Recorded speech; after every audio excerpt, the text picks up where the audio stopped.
محمد رسول صلی اللہ علیہ وسلم سے محبت کرنے والے صرف انسان ہی نہیں تھے.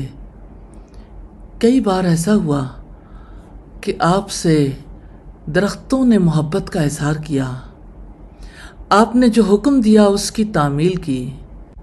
ایک بدو اللہ کے رسول صلی اللہ علیہ وسلم کی خدمت میں حاضر ہوا.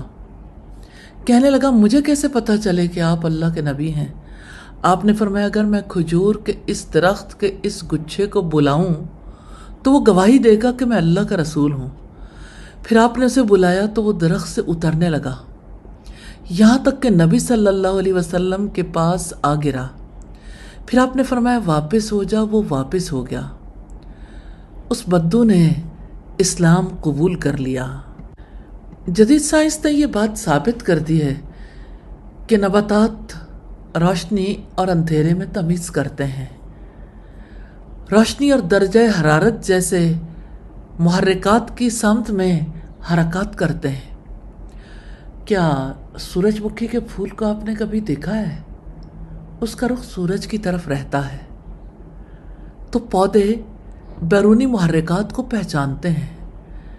تو پھر سرور کائنات کو پہچاننا اور ان کے حکم کی تعمیل کرنا بھی قابل قبول ہے.